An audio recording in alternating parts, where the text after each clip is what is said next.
top of that, like I said,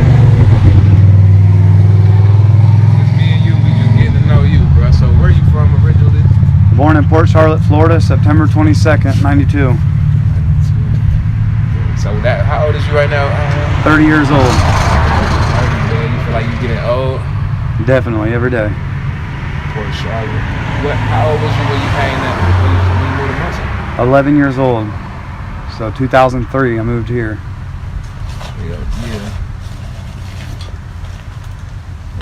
So the name of this series is going to be called Beautiful Pain, and basically we just giving people the opportunity to speak their truth, maybe speak on shit that they've never been able to talk to nobody about. Because a lot of folks, I realize, don't be having nobody to talk to, and they just want to put their story out there. So it's called Beautiful Pain. I'm blessed to have you, bro. It's my first episode and my first interviewee. So I don't want to have no facial. Just give me the real you, and I'm gonna try to make you feel as comfortable as I can, bro. I know you say you from Port Charlotte. How old did you say you was when you moved here? 11 years old. You was 11. You moved here with your moms or your pops? My mama moved us up here with our grandparents. Our mom and dad stayed in Florida. We stayed with our dad in Florida after they went through divorce, and it was, our dad sent us up here with our mama to live with our grandma and grandpa. And we never met them before we came up here.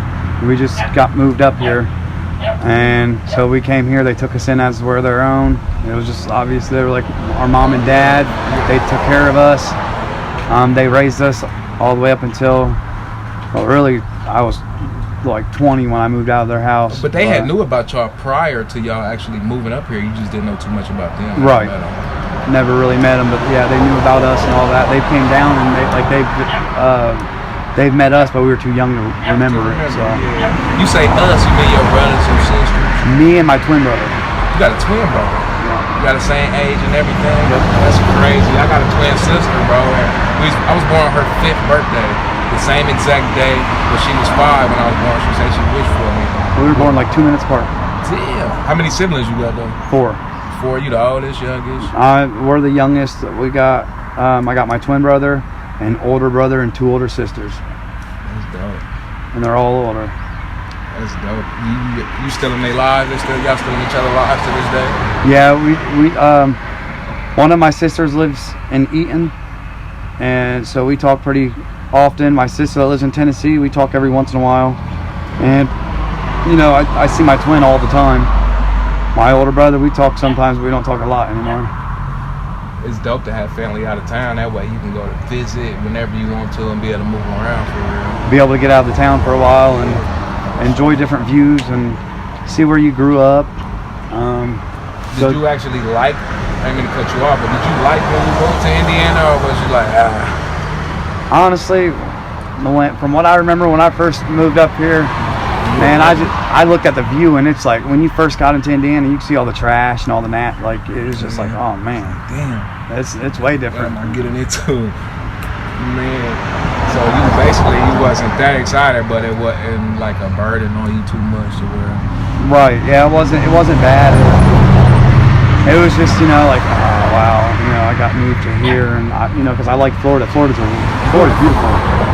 You ever thought about going back? Absolutely. And how many kids you got with your wife right now? Me and her have 1 kid together, and I have a 7-year-old with another one. That's dope. Me and her got married. It'll be 2 years in March. And when you say her, what's your wife's name? Sabrina. That's dope. That's dope, man. A lot of men don't think about marriage in this day and age because you got so many city girls and so many motherfuckers that claim, excuse my language, so many men that claim they alpha males. So marriage really seems like it don't work out in this day and age. Do you feel like it's hard to keep y'all marriage up to par and stay on the same page? Is it hard? We've definitely had a lot of differences, but and it's hard to find somebody that's 100% there for you. Yeah. And man, I'll tell you what, she definitely 100%. she's stuck by my side through everything, no matter what. The addictions, me just being a complete, excuse my language, but dickhead to her, treating her like crap. Need a woman like that. And I've been, hard times, and definitely she's been through it, and no matter what, she's stuck by my side, and she's 100% a true one. We've had our differences. We've definitely split up a couple times, but we always make things work. She's always there for me, no matter what I need. She's there. My leg, I just got my surgery on it, got it rebroke and fixed. Damn. She's been the only one there. Make sure I've got my bandages changed. Make sure I'm good, doing what I'm supposed to do. She's a strong woman. She took care of me and my son, for weeks after this. So 100%, it's hard to find someone like that. You guys have both of y'all kids right now? We only have Art, the kid we have together. My daughter lives with her mom in Hartford City. That's dope, man. Was it so did y'all have the kid before y'all got married or after y'all got married? Before we got married. We had him before we got married. Actually, just a couple months before we got married. Honestly, he was about two months old when we got married. And it was like, it's time to buckle down. Man, that's a real man, because a lot of men don't wanna do that. They feel like, man, I'm not letting no girl tie me down, no woman about to tie me down for life. What made you make that decision and say, look, it's time to man up, it's time to do that? Well, I've definitely had my fair share of out here being a dummy, doing dumb stuff, acting out, not doing nothing I'm supposed to do. And the first part of having him, I was there for him, obviously, but I was always out doing dumb stuff, and she made me open my eyes, like, hey, you got a kid you got to take care of. So, it just made me, it's time to be a man, it's time to take care of my kid and do what I need to do and help support and, just be there. Especially, she's had plenty of reasons to leave me and take my kid from me. But we always make it work. My son, I just look at him every day like, man, that's the only reason I need right there is my son and my wife, and he's awesome. There's, I've never understood either way why dads can't be there. Them kids, they didn't choose to be born. You did it. So you feel like your wife helps keep you grounded and level-headed sometimes? 100%. I don't call it controlling. I don't call it, I don't call it her holding me, holding hostage and trying to control. Yeah, controlling. I don't call it that. People say, "Oh, you're whipped." No, it's she helped me, and she helped me keep my head straight on my shoulders and realize, what I have, what a lot of people don't have. And so what if you was whipped? That's your wifey, Exactly. Man, never be ashamed to tell them up. Excuse my language. I keep forgetting that we're on a podcast slab. We gotta try to clean things up. And that's your wifey. It shouldn't matter what the popular opinion is. Like, I ain't afraid to tell, especially if my woman all about me. I ain't afraid to tell the world I'm whipped, I'm sprung. I ain't going nowhere. That's my girl. We will jump you. Yep. You know what I'm saying, man. Especially when they stick by you. I love her to death. She's never let me down. She's always, when I need her, she's always there. Yeah. When you was young, did you ever see yourself getting married ahead of time? Honestly, I never really seen myself being married. I've always seen myself, dating and stuff. Yeah, for sure. And honestly, it's crazy because it was just a moment like that. I looked at her, I said, let's go get married. And that day when I proposed to her before and stuff, but stuff didn't work out first part. But then one day we're sitting on the porch and I'm like, let's go get married. And we literally got married. It was that day. We went to her papa's a minister. We went to him. We went to the courthouse, got our papers, brought them to him. He married us in his backyard, and we brought the papers up. We were literally married that day. So it was pretty. And I know this is a difficult topic to talk about, but cheating, have y'all ever put up with a situation like that to where either one of y'all cheated on each other? I've never cheated on her, and she's never cheated on me. Now I've had suspicions before. She's had suspicions on me, but every relationship has suspicions. Everyone's gonna think you're doing something because, you know, if I'm not answering my phone and I'm away, you know, she's just gonna automatically assume, hey, he's out fucking around. Man, it's hard to believe. Damn, I got this fine, loyal motherfucker all to myself. They gotta be cheating. Yeah, for sure. Back to a little bit about your childhood, though. Was your moms and your pops married? Yes, they were married. They got divorced. I think they were married for like, but don't quote me, for like 15 years or something like that. I think a little while. That takes some. Takes a lot being together that long and leaving each other. Yeah, not always. I look up to couples that be married for 20, 25 years. Cause I'm like, how the hell did y'all put up with it? I've been with girls that accuse me of cheating just got like a girl picture on Facebook, be ready to leave me and swear I'm the worst man in the world. So for you to be able to make it through some shit like that, it says a lot about your character. How do you think your brothers and your sisters felt about, because you all moved here from Florida at the same time, didn't y'all? Nope, just me and my twin. They all stayed down there. My sister moved up here. Well, she actually didn't move up here until about 6-7 years after we were here, maybe a little longer. My older brother, he moved up here a few years after we moved here, though, to get out of Florida and straighten his life up. But my other older sister, she's never moved here. She's always lived in Tennessee, so she's been an adult. Do you feel like that affected y'all relationships in any type, like good or bad? No, we've all always talked. We've always stayed close and stayed in touch. Now, my sister in Tennessee, we don't talk nowhere near as much as we used to, but we still talk every once in a while. My older sister in Eaton, we talk almost every day. It's lit. My twin brother, I talk to him almost every day also. My older brother, I haven't talked to him for a little bit, and we don't talk all that often. We used to talk every single day, but you know, we're not that close no more, and which I wish would change. But you know, sometimes you distance yourself. And yeah, I've learned that too the hard way, man. Okay, I got you, and I can cut out any part that we need to cut out. It won't be straight through. I'm gonna do. Yeah, you're gonna edit parts. it. For real. Alright, now, okay, man. We all go through things in life, man, like for sure. What I wanted to ask you is, how was school? Did you ever go to school in Florida? I went to what was called Charlotte. Not Charlotte. My cousin lived there. My cousin Nate, he's been there for about 10 years now. That's crazy. Fort Charlotte and Fort Myers is one of the most popular places for people to move to. Yep. I went to it was called Sun something.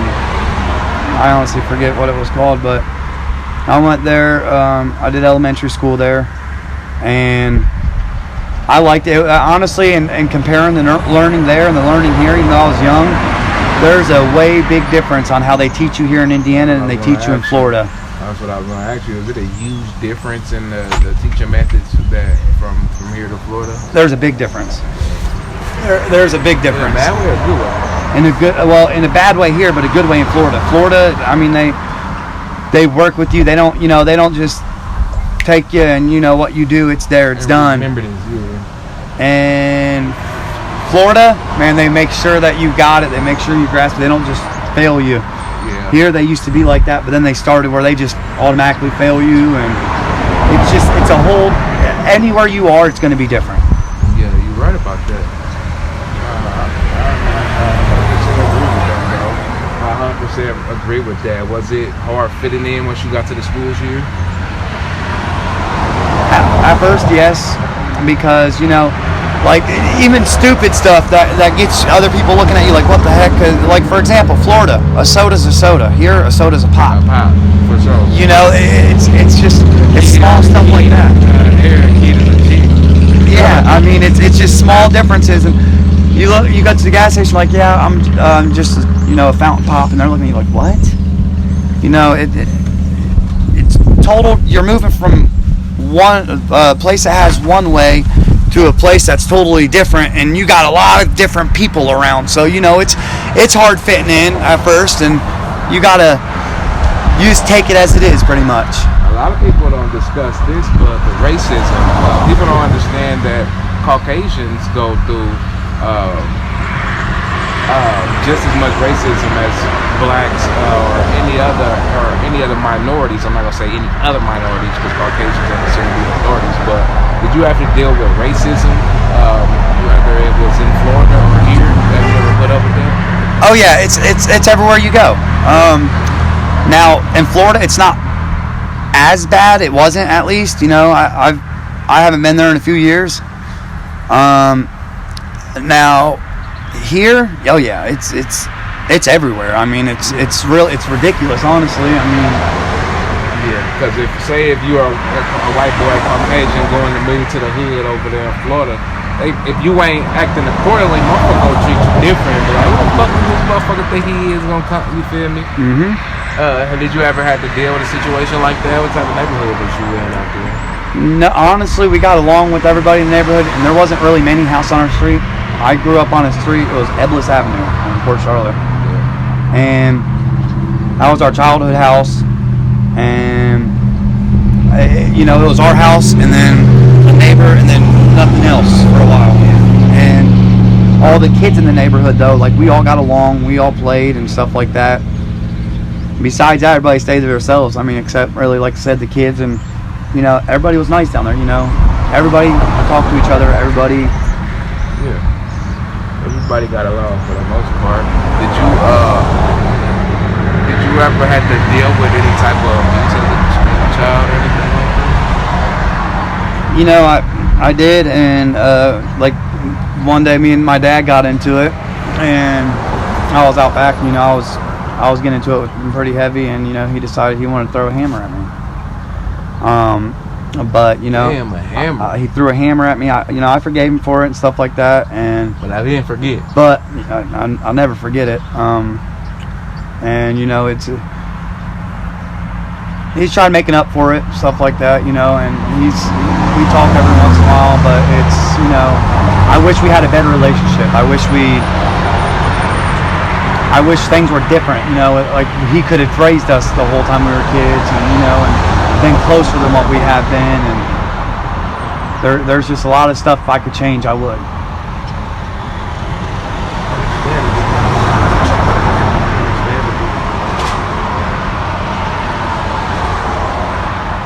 As far as discipline, like, did you get into a lot of trouble when you was a kid? Was you a pretty good kid though? I got into a lot of trouble. I had about 160 referrals one year in high school. How the fuck you didn't get expelled? I don't know.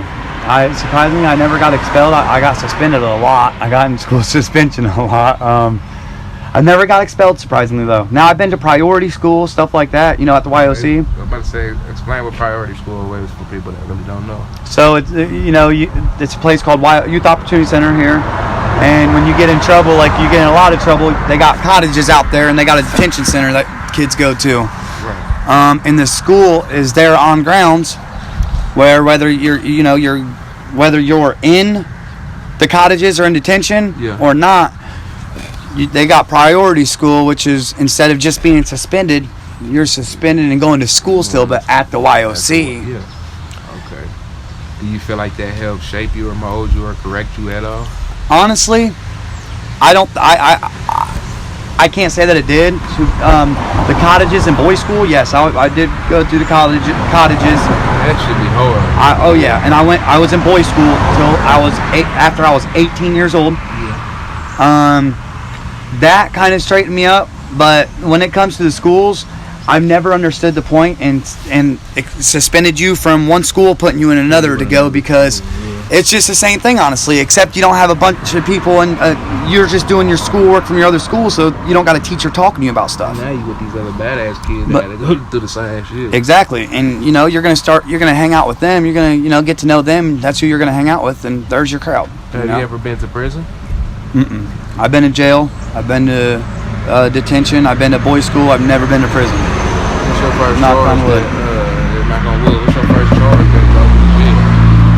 My first charge I ever went to jail for was child support, which really isn't a charge, honestly. It's a civil thing. But my real time actually being in jail was possession of marijuana for a gram of weed being in my pocket.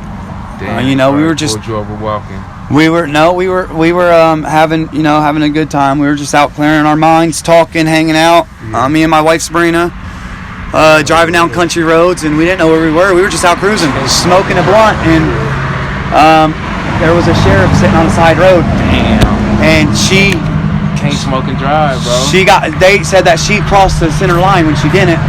But what it was is he smelled the loud pack, and he got us for it. And since then,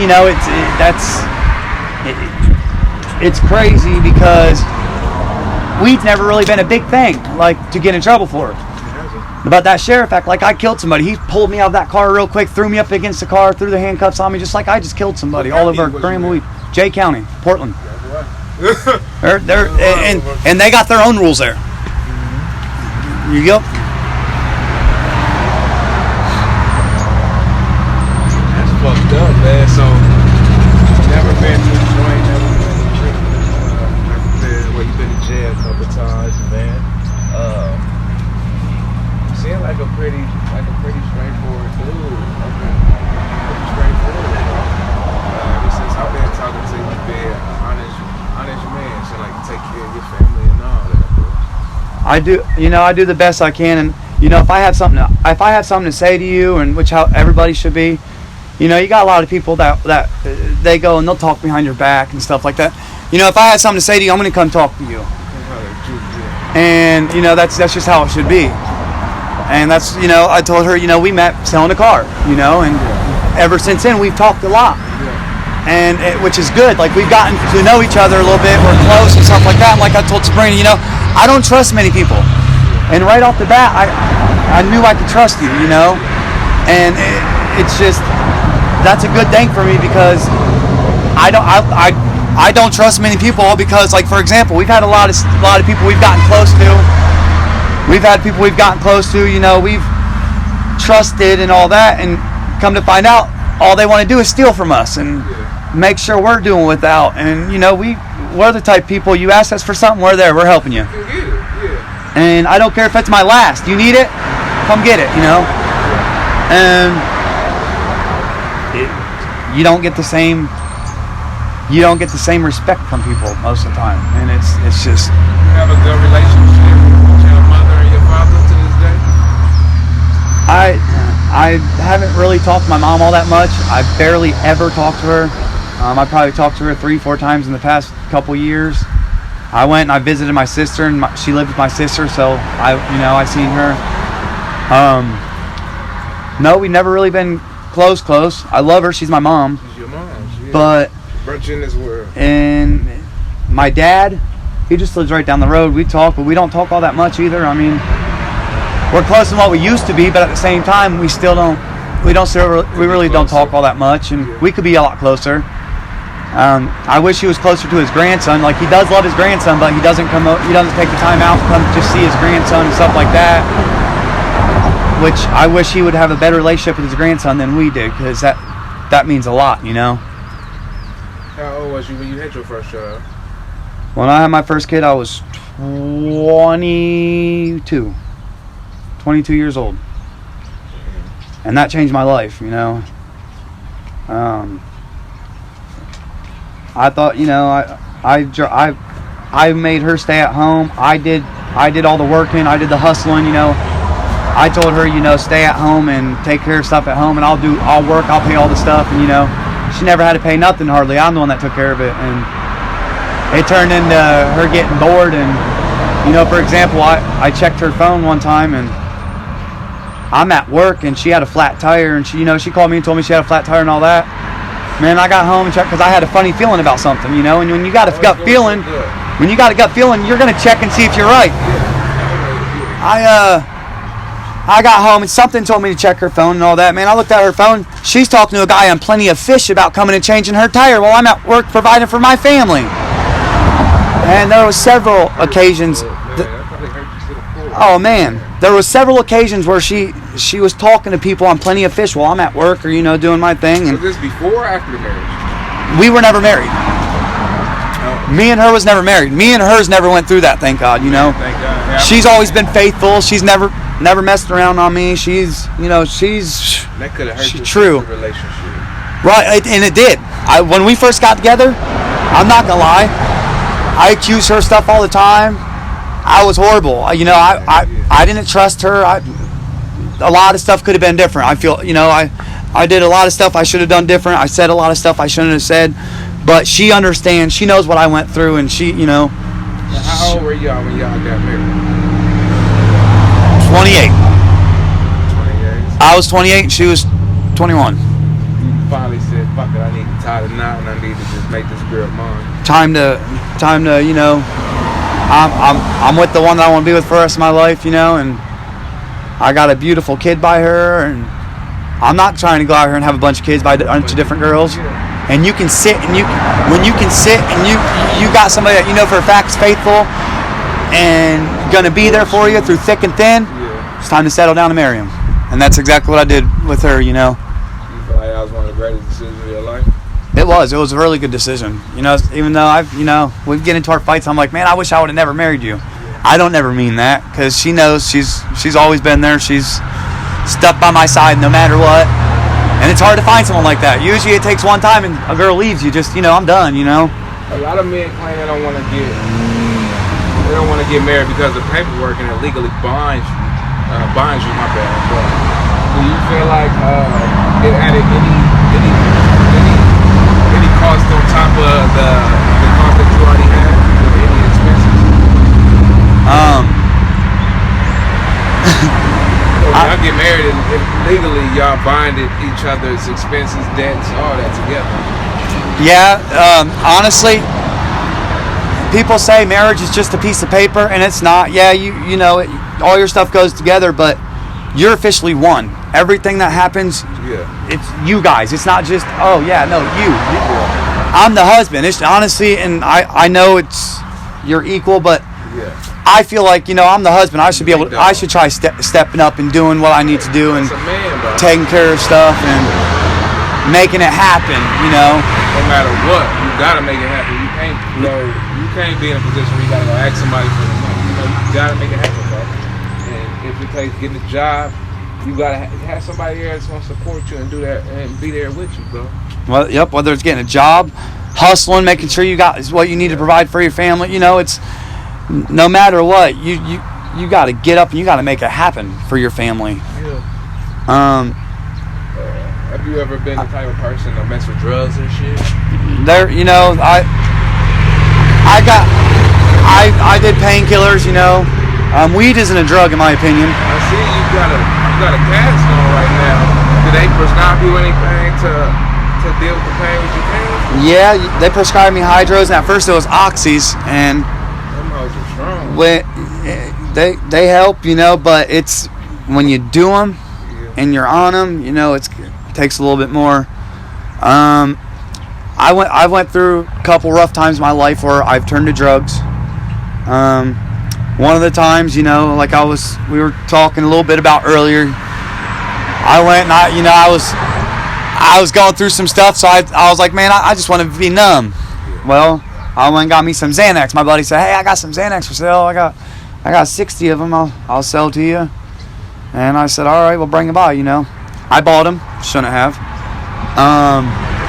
Didn't know they were fake. I just wanted something. I wanted to be numb. Whoa, they were fake? They were fentanyl. Whoa. And I was doing them left and right. And, there's... Downers don't go together. No. And there's 3 weeks of my life that I don't remember. They changed me. I kicked my wife and my son out of my house, and we went through a big rough patch. Sorry to hear that. And I totally, I didn't know what was going on. I had close friends, and my brother, who I call a brother, that's a real close friend, that was there with me every single day. But they even said, you're different. I don't remember weeks of my life, man. And sorry. So one day I finally fell asleep after being up for so long, being messed up, loving myself, you know, thinking, oh yeah, I feel great. Well, I woke up after sleeping finally, and I wake up sober, obviously, and I call my wife, and I say, hey, where are you at? She said, what do you mean, where am I at? That killed my relationship right there, you know. I kicked her out, I didn't know it. I didn't realize what happened. The drugs took over. Yeah.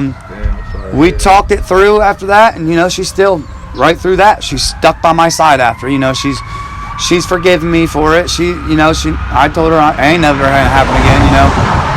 Have I done stuff since? Yeah. I've done stuff since. I've done the painkillers, you know. I've done some crazy stuff. Are you ever scared that you're gonna get burnt again, like homie did you with the Xanax? Because you know that fentanyl it's a dangerous drug and it's taking over. It's almost in every drug you buy on the streets now. To any pill you can think of, it's almost in everything.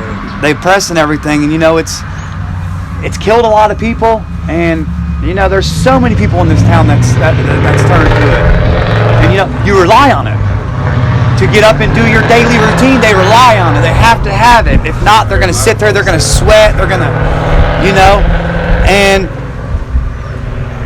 you got what really helps people change. It's all a mind game, you know. I need it. You know, yeah, your body does the stuff too, but you got to think, hey, I got my beautiful wife, I got my baby. That's all you need. That's all you need to, you know, to be all right. You just got to think like, hey, you know, I got my beautiful family here. Do I want to lose that? Do I want to go out on a limb and be crazy and go buck wild out here? No. I've turned to drugs several times. Am I ashamed of it? Of course. Am I perfect? Oh no. Is anybody in this world perfect? Nobody is. You gotta be comfortable with yourself. You gotta like this right here. This is gonna our conversation right now. This is gonna make people open their eyes. Like, hey, I really went through this. You know, we went through the same thing. You know, we did this and all that. It makes people open their eyes, and which is obviously the goal in this. And we all could use somebody to have a support system. You know, if you're comfortable talking with somebody about it, you're gonna talk to them. You're comfortable with somebody knowing, they're gonna know. Now, there's a lot of people I don't trust. I won't say nothing to. I won't, you know, because there's snakes. Yeah. There's a lot of snakes. You know, they act like they're your true friend. They're there for you and blah blah blah. They're not there for you. Yeah. They're there for what you have. We've trusted, kind of, well, not really going off subject because this is part of what we're talking about. Me and her, you know, there's been several people that we've trusted. We've let live with us, and you know, it's always ended bad. Always ended bad. You know, coming from stealing to not helping with our bills to. We've had our electric shut off. We've had our water shut off. All because we wanted to help other people out. So we sit and we think like, yeah, we're helping somebody else out. Awesome. But do they care about us? No, they care about that next place to crash. That's all they care about. And trying to be such a good person, you understand people are they take advantage of your kindness. You know, they look at it as weakness. Now, her mom lived with us for 5 years. She passed away. That was like losing my real mom. You know, I don't talk to my real mom, but like as if her mom was my real mom. You know, we were really close. She lived with us for 5 years. I talked to her every day. I'd go and talk to her mom about stuff I would never talk to my mom about just because we weren't close, you know? And she passed away about 4 months ago, and I'll tell you what, it's as hard on me as it would be for somebody losing their real mom, because she was there every day. I talked to her. I heard her voice every day. Her and her daughter was, inseparable. They always was hand in hand. She probably reminds you so much of her. And she does. Like they look just alike.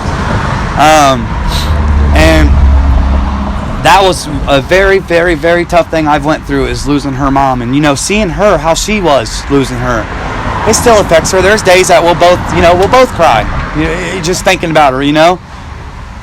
but she's here with us. She got cremated. Her ashes are here, so she's still here with us every day. And she's watching over us. She's done some stuff and I've never believed in ghosts, but her mom has done some stuff like in this house when she's passed away, showing us, hey, I'm there.